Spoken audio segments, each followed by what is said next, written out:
तो आज हम देखेंगे गॉस प्रमेय का जो है तीसरा क्लास है,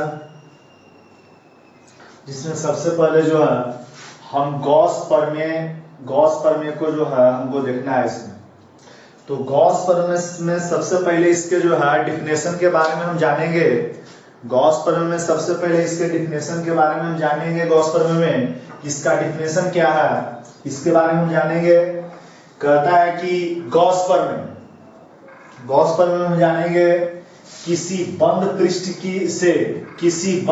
से गुजरने वाले विद्युतीय फ्लक्स का मान, किसी बंद पृष्ठ से गुजरने वाले विद्युतीय फ्लक्स का मान, किसी बंद पृष्ठ से गुजरने वाले विद्युतीय फ्लक्स का मान आवेशों के बीजगणितीय योग और माध्यम के विद्युतशीलता के अनुपात के क्या होता है, बराबर होता है। ठीक है, तो इस प्रकार से यह जो है गॉस प्रमेय है। फिर से एक बार देख लेंगे। किसी बंद पृष्ठ से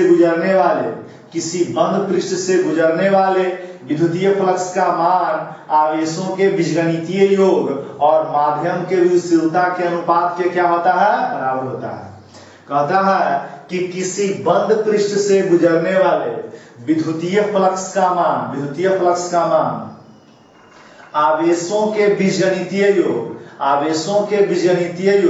और माध्यम के विद्युतशीलता के अनुपात के क्या होता है, बराबर होता है। तो सबसे पहले इसमें जो है देखेंगे। सबसे पहले ध्यान देंगे। सबसे पहले आप लोगों को विद्युतीय फ्लक्स से बता दिया गया है कि फाई बराबर एक फार्मूला होता है। ईडीएस, फाई बराबर ईडीएस कॉस थीटा फार्मूला जो है यह जो है पिछले क्लास में आप लोगों को बता दिया गया था। ये सब जो है पिछले क्लास में आप लोगों को बता दिया गया था।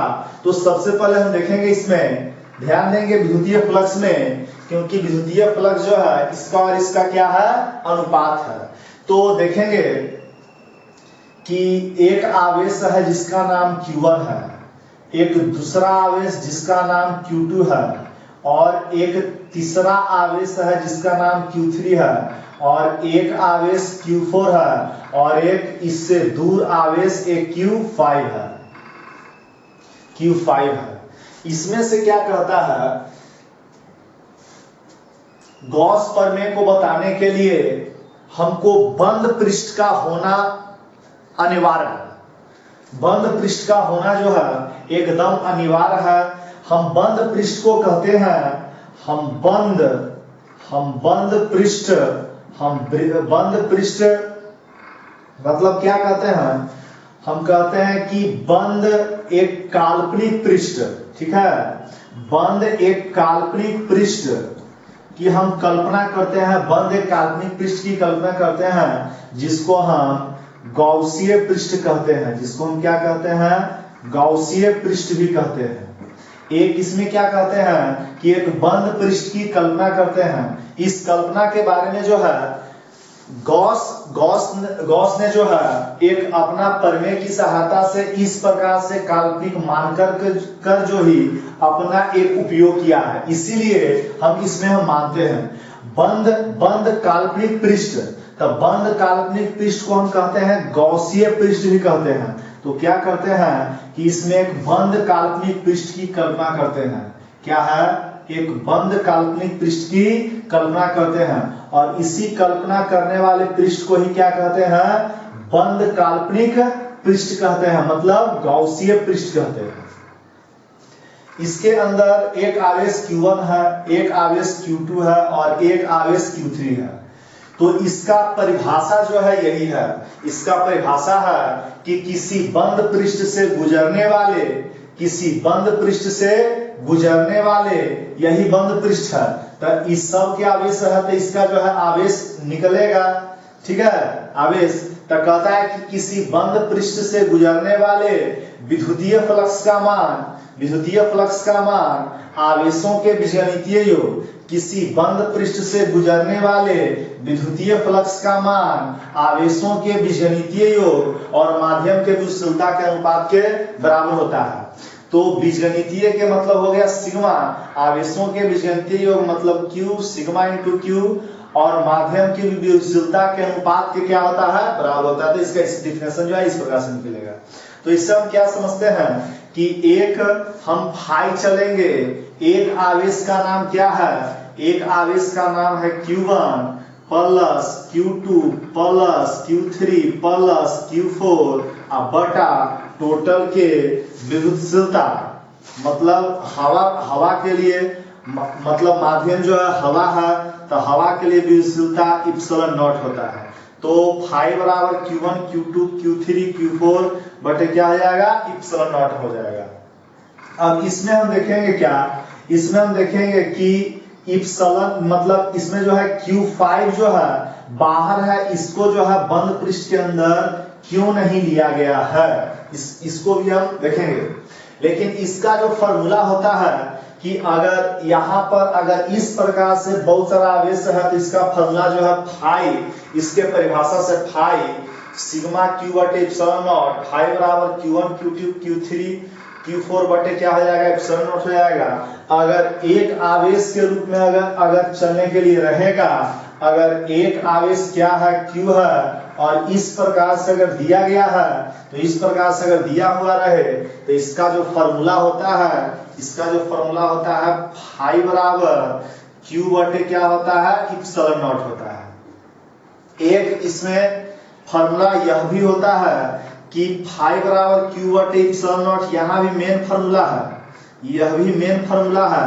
और एक फॉर्मूला क्या होता है, फाई बराबर Q बटे इप्सिलॉन नॉट तो होता ही है। अब बताइए Q बटे, अब ये भी हम ध्यान में रखेंगे कि इसका जो फॉर्मूला होता है Q बटे इप्सिलॉन भी होता है। Q बटे क्या होता है, इप्सिलॉन, Q बटे इप्सिलॉन भी इसका फॉर्मूला होता है, Q बटे इप्सिलॉन भी इसका फॉर्मूला होता है। क्यों होता है इसका फॉर्मूला, क्योंकि इप्सिलॉन बराबर epsilon not into epsilon r एक फॉर्मूला होता है। माध्यम का परावर्तन क्या होता है, 1 होता है। तो इप्सिलॉन बराबर इप्सिलॉन नॉट हो गया, तो इतना के बदले में इतना काम करेगा ना, इतना के बदले में इतना काम करेगा, तो इसके बदल यह भी हो सकता है, या इसका फॉर्मूला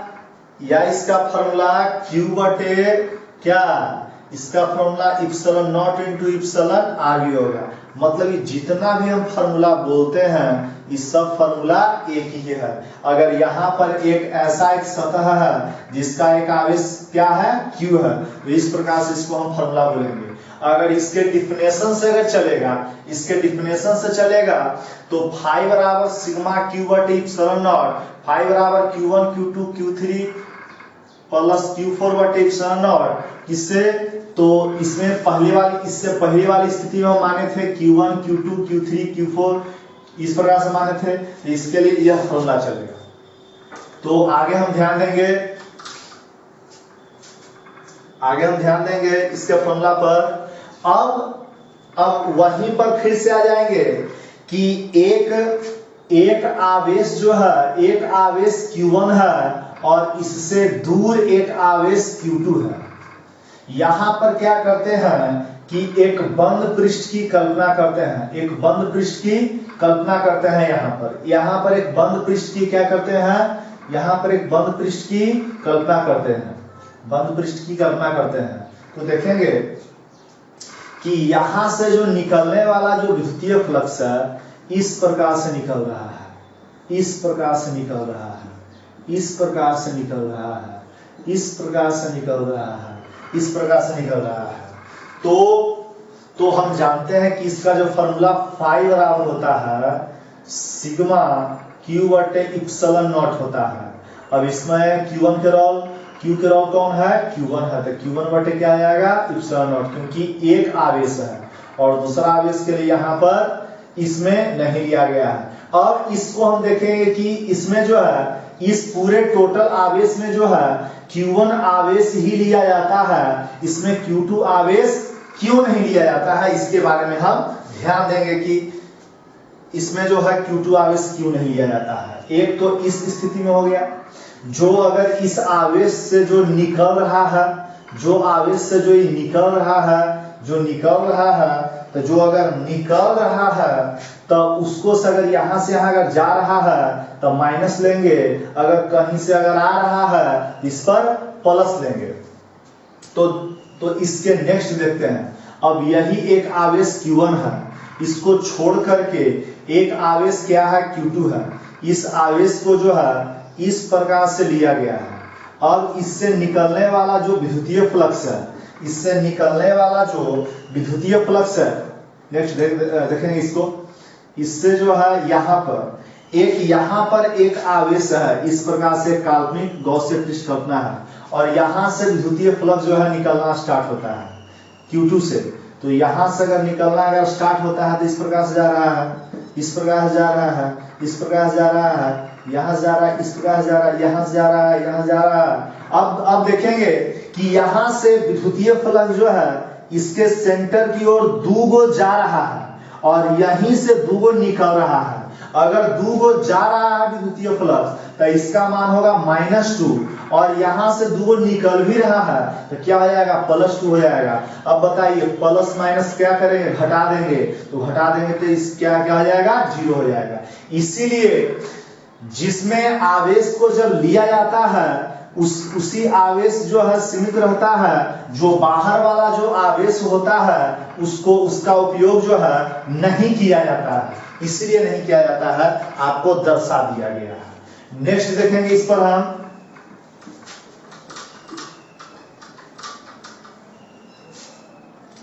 एक देखेंगे फ्लक्स गाउसीय पृष्ठ की आकृति पर निर्भर करता है कि नहीं करता है। ठीक है, क्या कहता है कि फ्लक्स गाउसीय पृष्ठ की आकृति पर निर्भर करता है कि नहीं करता है, ध्यान देंगे। तो इसको हमको जांचने के लिए, क्या जांचने के लिए, फ्लक्स जो है गाउसीय पृष्ठ की आकृति पर निर्भर करता है कि नहीं करता है। तो इसको जांचने के लिए क्या करेंगे हम कि एक इस प्रकार के आकृति का, इसका नाम है, इस आवेश का नाम है Q1, और इसी में एक दूसरी आकृति वाला आवेश है, उसका भी आवेश Q है, और इसमें अंडसंड आकृति वाला भी एक आवेश है, जिसका भी आवेश का नाम क्या है, Q है। अब इसका तो अगर अलग अलग आकृति है तो विद्युतीय फ्लक्स देखते हैं अलग होता है कि नहीं होता है। अब हम जानते हैं कि φ1 बराबर Q/ε0 होता है फॉर्मूला, इसमें भी होगा। φ2 बराबर Q/ε0 होता है फॉर्मूला, इसमें भी चलेंगे। φ3 बराबर, क्योंकि आवेश क्या है, सबका इक्वल है, तो Q/क्या हो जाएगा, ε0 हो जाएगा। अतः कहने का हमको तात्पर्य, बताइए सब क्या है, आप इसमें क्या है, बराबर है। मतलब कह सकते हैं कि φ1 बराबर φ2 बराबर φ3, मतलब हम कह सकते हैं इसको कि फ्लक्स गाउसीय पृष्ठ की आकृति पर निर्भर नहीं करता है।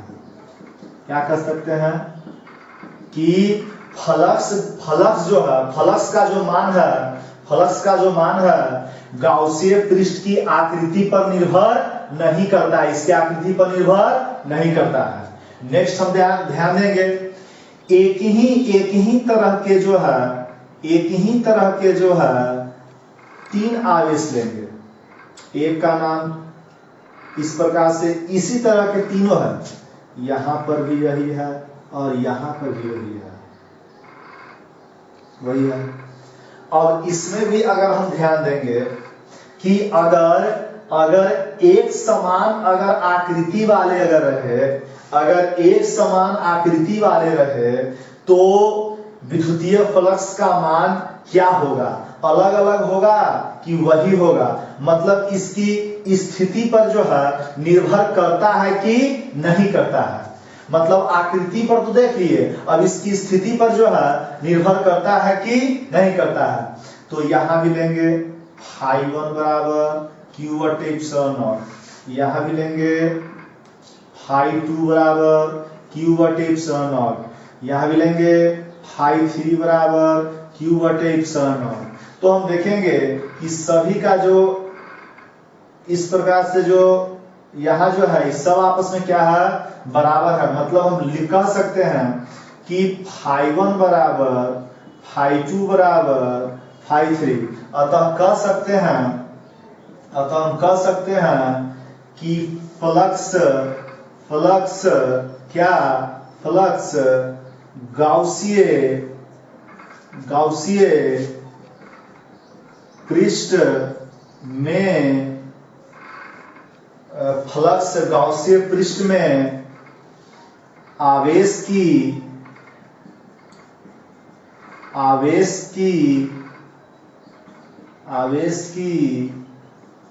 स्थिति पर निर्भर नहीं करता है। तो यही आपको जो है समझाना था और यही जो है आप लोगों को हम समझा दिए। तो इसके लिए जो है अगर अच्छा लगे तो लाइक कीजिएगा, सब्सक्राइब कीजिएगा, ठीक है। और नेक्स्ट अगर 12th क्लास के अलग मैथ के लिए, 12th क्लास और 10th क्लास के मैथ के लिए एक आप लोगों को YouTube पर जो है चैनल बनाया गया है जिसका नाम है आर्मी आसरा कोचिंग सेंटर पल्लव सिंह 1999। तो तब तक के लिए नमस्कार।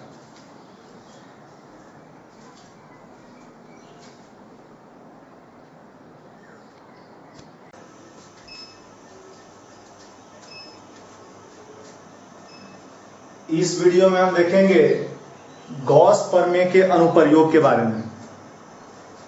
गॉस प्रमेय के अनुप्रयोग के बारे में हम देखेंगे। तो देखना है, समझना है। गॉस प्रमेय के अनुप्रयोग के बारे में कहता है कि गॉस प्रमेय के अनुप्रयोग को लिखें। कहता है क्वेश्चन में कि गॉस प्रमेय के अनुप्रयोग को लिखें। तो गॉस प्रमेय के अनुप्रयोग को लिखें, इस बात को बता दिया गया है लेकिन फिर भी हम समझा दे रहे हैं।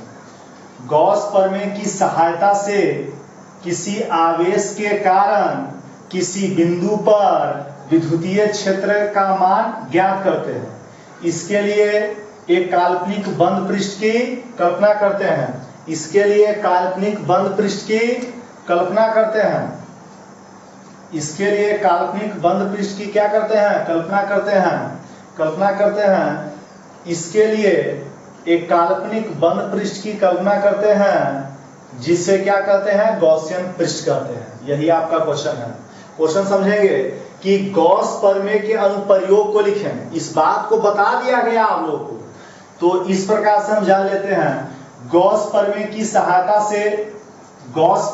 सहायता से किसी आवेश के कारण, गॉस प्रमेय की सहायता से किसी आवेश के कारण किसी बिंदु पर विद्युतीय क्षेत्र का मान ज्ञात करते हैं। इसके लिए एक काल्पनिक बंद पृष्ठ की कल्पना करते हैं। जिसे क्या कहते हैं, गॉसियन पृष्ठ कहते हैं। नेक्स्ट पॉइंट पर अगर हम ध्यान देंगे, तो देखेंगे नेक्स्ट पॉइंट में कि एक पॉइंट है गॉसियन सतह का आकार। पॉइंट में हम देखेंगे गॉसियन सतह का आकार। तो अगर बिंदु आवेश अगर है, कैसा आवेश, बिंदु आवेश, अगर बिंदु आवेश अगर रहे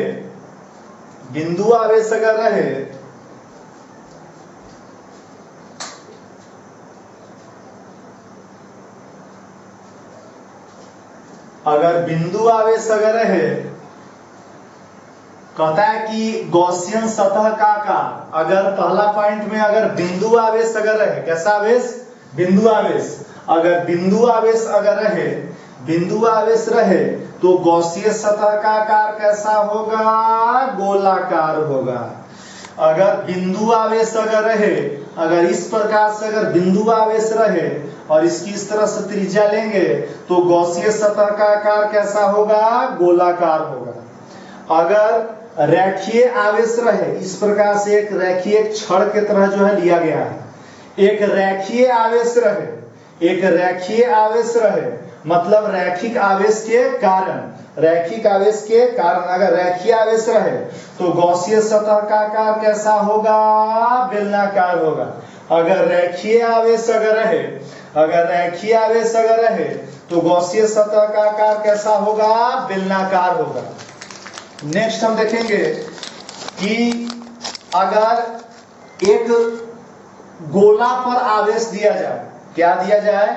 एक गोला पर आवेश दिया जाए। एक गोला है, एक गोला है मतलब आवेशित गोला के कारण अगर एक गोला पर आवेश दिया जाए, एक गोला पर आवेश दिया जाए तो गॉसीय सतह का आकार कैसा होगा? गोलाकार होगा। एक गोला पर आवेश अगर दिया जाए जिसकी त्रिज्या r है, इस पर आवेश दिया जाए तो गॉसीय सतह का आकार कैसा होगा? गोलाकार होगा, जिसकी बड़ी त्रिज्या है। गॉसीय सतह का आकार कैसा होगा? गोलाकार होगा। कैसा होगा? गोलाकार होगा। अगर एक चदरा पर आवेश दिया जाए, किस पर? एक चदरा पर आवेश दिया जाए, जैसे कि एक चदरा है, इस प्रकार से चदरा है, प्लेट के रूप में है, एक प्लेट के रूप में है, इस प्रकार से एक प्लेट के रूप में है। अगर प्लेट के रूप में अगर है, अगर प्लेट के रूप में अगर है, अगर चदरा के रूप में है या प्लेट के रूप में है तो गॉसीय सतह का आकार कैसा होगा? बेलनाकार होगा। अगर चदरा पर आवेश के कारण, अगर चदरा पर आवेश दिया जाए अतः प्लेट पर इस प्रकार से आवेश दिया जाए तो गॉसीय सतह का आकार कैसा होगा? बेलनाकार होगा। नेक्स्ट हम क्वेश्चन इसमें हम देखेंगे, नेक्स्ट हम इसमें क्वेश्चन देखेंगे, क्वेश्चन कि वैसी चार स्थितियों को लिखें, वैसी चार स्थितियों को लिखें। क्वेश्चन कहता है कि वैसी चार स्थितियों को लिखें, वैसी चार स्थितियों को लिखें जिसमें गॉसीय सतह से गुजरने वाले, गॉसीय सतह से गुजरने वाले फ्लक्स का मान 0 होगा। कहता है क्वेश्चन में वैसी चार स्थितियों को लिखें, वैसी चार स्थितियों को लिखें जिसमें गॉसीय सतह से गुजरने वाले, गॉसीय सतह से गुजरने वाले फ्लक्स का मान क्या होगा? 0 होगा। तो गॉसीय सतह से गुजरने वाले चार, गॉसीय सतह से गुजरने वाले जिसमें फ्लक्स का मान 0 होगा, वैसी स्थितियां चार क्या है? निम्नलिखित हैं। तो पहला नंबर में क्या बोलता है कि जब गॉसियन सतह के अंदर, जब गॉसियन सतह के अंदर एक विद्युतीय द्विध्रुव हो, जब गॉसियन सतह के अंदर, जब गॉसियन सतह के अंदर एक विद्युतीय द्विध्रुव हो, एक विद्युतीय द्विध्रुव हो तो फ्लक्स का मान क्या होगा? 0 होगा। एक स्थिति हो गया।